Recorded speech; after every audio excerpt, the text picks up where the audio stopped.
لا الہ تیری شان یا وحدہ، تو خیال و تجسس تو ہی آرزو۔ حضور اقدس صلی اللہ علیہ وسلم کا پاک ارشاد ہے کہ وہ شخص صلہ رحمی کرنے والا نہیں ہے جو برابر سرابر کا معاملہ کرنے والا ہو۔ صلہ رحمی کرنے والا تو وہ ہے جو دوسرے کے توڑنے پر صلہ رحمی کرے، دوسرا توڑے تو یہ جوڑے۔ جی ہاں، یہ باطن کی صفائی کے بغیر ہوتا نہیں ہے، بڑا مشکل ہے۔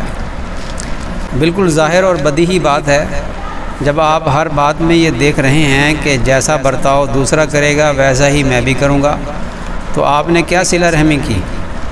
یہ بات تو ہر اجنبی کے ساتھ بھی ہوتی ہے کہ جب دوسرا شخص آپ پر احسان کرے گا تو آپ خود اس پر احسان کرنے میں مجبور ہیں۔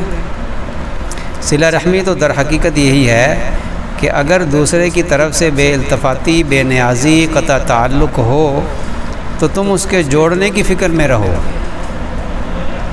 اس کو مت دیکھو کہ وہ کیا برتاؤ کرتا ہے۔ اس کو ہر وقت سوچو کہ میرے ذمے کیا حق ہے، مجھے کیا کرنا چاہیے۔ دوسرے کے حقوق ادا کرتے رہو، ایسا نہ ہو کہ اس کا کوئی حق اپنے ذمے رہ جائے جس کا قیامت میں اپنے سے مطالبہ ہو جائے، اور اپنے حقوق کے پورا ہونے کا وہمہ بھی دل میں نہ لو، بلکہ اگر وہ پورے نہیں ہوتے تو اور بھی زیادہ مسرور ہو کہ دوسرے عالم میں جو اجر و ثواب اس کا ملے گا وہ اس سے بہت زیادہ ہوگا جو یہاں دوسرے کے ادا کرنے سے وصول ہوتا۔ پہلے دوسرے کا حق ادا کرتے رہو، بس یہ سوچو کہ مجھے اس کا جواب دینا ہے، کوئی دوسرا میرا حق ادا کرے، میرے ساتھ اچھا سلوک کرے، اس کی فکر نہ کرو۔ یہ باطن کی صفائی کے بغیر ہوتا نہیں ہے، اسی لیے تو مشائخ صوفیہ باطنی محنت کرواتے ہیں، ذکر اذکار کرواتے ہیں، باطن صاف ہو جائے، باطن کے اندر یہ باتیں نہ رہیں، حسد، کینہ، بغض یہ نہ رہے، یہ باطنی امراض دور ہو جائیں، باطن صاف ہو جائے تو پھر کوئی مشکل نہیں ہے۔ پھر انسان کسی نے زیادتی کر بھی دی تو اس کو معاف کرنے میں دیر نہیں کرتا، اور اس سے پھر پہلے کی طرح سے ملنا جلنا شروع کر دیتا ہے، بات کو بھلا دیتا ہے۔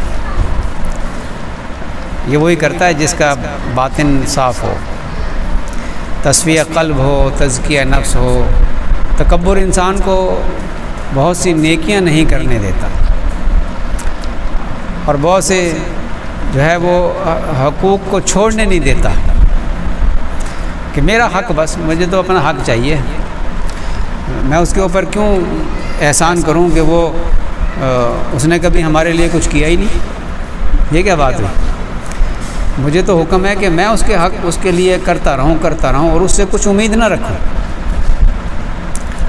دوسروں سے امیدیں باندھنا چھوڑ دیں، ٹینشن ختم ہو جائے گی۔ ٹینشن ختم کرنے کا بہترین نسخہ ہے کہ لوگوں سے امیدیں نہ رکھو۔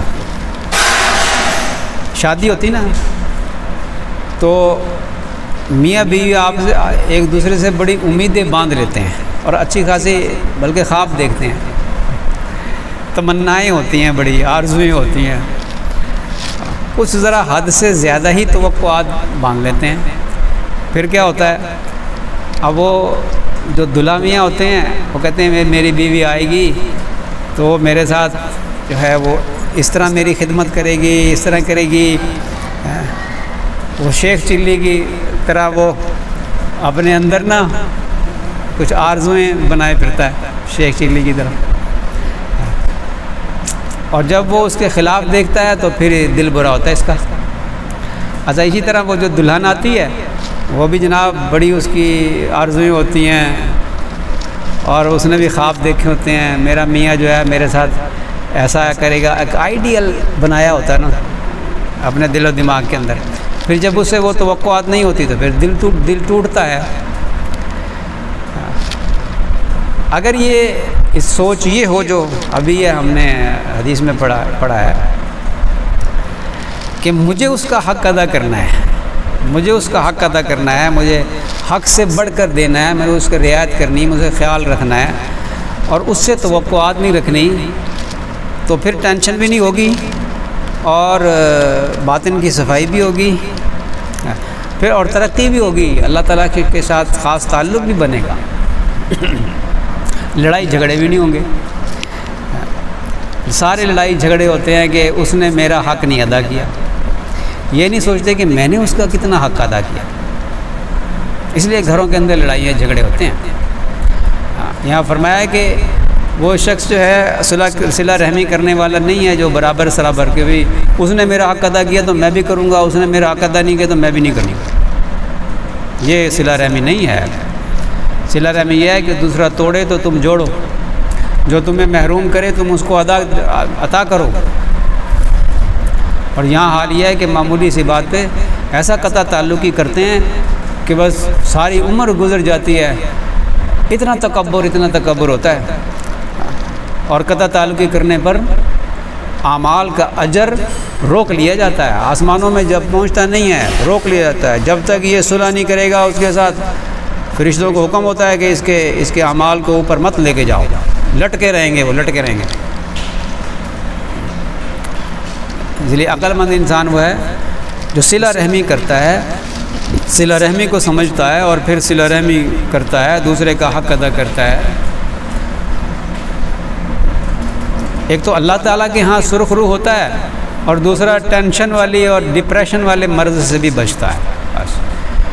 اور ڈپریشن کا مرض، اس کا علاج نا، وہ بیٹھے ہوئے تھے حکیم صاحب کے پاس، بیٹھا تھا میں حکیم اجمل صاحب کے پاس، تو ایک اور صاحب بھی بیٹھے تھے وہاں، انہوں نے ایک دلچسپ بات سنائی۔ کہتے وہ ایک ڈاکٹر صاحب ہیں ہمارے، بڑے دیندار ہیں، تبلیغی ہیں، تو ان کے پاس ایک مریض آیا تو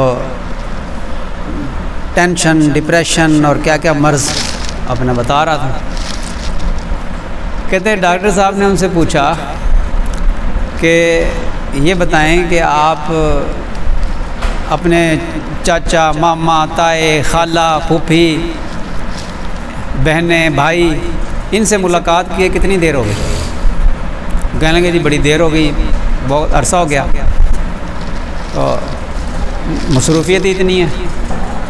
ڈاکٹر صاحب کہنے لگے کہ جی آپ کا علاج نا میں 1 مہینے کے بعد کروں گا، آپ 1 مہینہ ان سب کے پاس جائیں اور ان کو کہیں کہ جی میں صرف آپ سے ملاقات کرنے کے لیے آیا ہوں، اس لیے کہ آپ میری خالہ ہیں، آپ میرے چاچا ہیں، بڑی دیر ہو گئی تھی ملاقات کیے، میں بس ملنے کے لیے آیا ہوں۔ سارے رشتہ داروں کو، بھائیوں کی طرف بھی جائیں، بہنوں کی طرف بھی جائیں، اور ساروں سے ملاقات کر کے نا 1 مہینے کے بعد پھر میرے پاس آنا۔ اور کہتے جی ٹھیک ہے، علاج کروانا تھا اس میں۔ وہ جی 1 مہینہ سارے رشتہ داروں کو فون کیا، چاچا جی میں آ رہا ہوں، بہت عرصہ ہو گیا ملاقات کیے، میں ملنے آ رہا ہوں بس۔ بڑے خوش ہو گئے جی، وہ بھی خوش ہو گئے، چلو جی آ رہے ہیں ملنے کے لیے۔ خالہ جی میں آ رہا ہوں 1 دن کے لیے، 2 دن کے لیے، آ جاؤ بیٹا۔ پھوپھی جی میں آ رہا ہوں۔ سارے رشتہ داروں کو 1 مہینے میں ملاقات کر کے تو ڈاکٹر صاحب کے پاس آیا اور آ کر کہنے لگا کہ ڈاکٹر صاحب آپ مجھے نہ کہتے نا کہ 1 مہینے کے بعد آنا ہے ان سے ملاقاتیں کر کے، تو میں آپ کے پاس بالکل نہ آتا، اس لیے کہ میری ساری ٹینشن، ڈپریشن ساری ختم ہو گئی ہے، مجھے اب کسی علاج کی ضرورت نہیں۔ ڈاکٹر صاحب نے کہا کہ یہی تو علاج تھا اس کا، تمہیں ڈپریشن اس لیے تو ہوئی ہے۔ دین اسلام جو ہے دین فطرت ہے، جو اللہ تعالیٰ شاہ نے یہ احکامات دیے ہیں نا، ان احکامات پر عمل کرنے کی برکت سے اللہ تعالیٰ شاہ یہ ٹینشن، ڈپریشن وہ سب کو ختم شد کر دیتا ہے۔ یہ بہت بڑا نسخہ ہے، کر کے دیکھ لیں۔ اور کچھ نہیں نا تو ہمیں 1 مہینے میں 1 مرتبہ اپنے رشتہ داروں کو فون ضرور کھڑکا دینے چاہیے، اور صرف اس لیے کہ آپ کو فون میں نے اس لیے خیریت پوچھنے کے لیے کیا ہے۔ آپ دیکھ لیں گے کتنا دلی سکون ملے گا۔ یہ بہترین نسخہ ہے، اور آج ہر دوسرا تیسرا شخص جو ہے وہ مریض بنا ہوا ہے، ٹینشن، ڈپریشن۔ آگے فرمایا، ایک صحابی نے حضور اقدس صلی اللہ علیہ وسلم سے عرض کیا، یا رسول اللہ صلی اللہ علیہ وسلم میرے رشتہ دار ہیں، میں ان کے ساتھ صلہ رحمی کرتا ہوں، وہ قطع رحمی کرتے ہیں، میں ان پر احسان کرتا ہوں، وہ میرے ساتھ برائی کرتے ہیں، میں ہر معاملہ میں تحمل سے کام لیتا ہوں، وہ جہالت پر اترے رہتے ہیں۔ یہ وہ بندہ کرتا ہے جس کا باطن بنا ہوا ہو، جو اندر سے مٹا ہوا ہو، جس کی اصلاح ہوئی ہو، تزکیہ ہو گیا ہو، وہ کرتا ہے۔ یہ جو صحابی فرما رہے ہیں نبی کریم صلی اللہ علیہ وسلم کی صحبت میں ان کا تزکیہ ہو گیا تھا، تبھی تو فرماتے ہیں کہ میں ان کے ساتھ یہ ایسا کرتا ہوں، وہ میرے ساتھ برا کرتے ہیں۔ حضور اقدس صلی اللہ علیہ وسلم نے ارشاد فرمایا کہ اگر یہ سب کچھ صحیح ہے تو ان کے منہ میں خاک ڈال رہا ہے، یعنی خود ذلیل ہوں گے، اور تیرے ساتھ اللہ تعالیٰ شانو کی مدد شامل حال رہے گی جب تک تو اپنی اس عادت پر جمع رہے گا۔ اس عادت پہ جمع رہے اللہ تعالیٰ تیری مدد کرے گا، اور جب تک اللہ جل شانو کی مدد کسی کے ساتھ کسی کے شامل حال رہے، نہ کسی کی برائی سے نقصان پہنچ سکتا ہے، نہ کسی کا قطع تعلق نفع پہنچنے سے مانع ہو سکتا ہے۔ آگے شعر لکھا ہے، تو نہ چھوٹے مجھ سے یا رب، تیرا چھٹنا ہے غضب، یوں میں راضی ہوں مجھے چاہے زمانہ چھوڑ دے۔ یہ کھلی ہوئی حقیقت ہے کہ اللہ تعالیٰ شانہ کسی کا مددگار ہو جائے تو اس کو کب کسی دوسرے کی کسی مدد کی احتیاج باقی رہ سکتی ہے۔ پھر ساری دنیا اس کی مجبوراً معین ہے، اور ساری دنیا مل کر اس کو کوئی نقصان پہنچانا چاہے تو نقصان نہیں پہنچا سکتی۔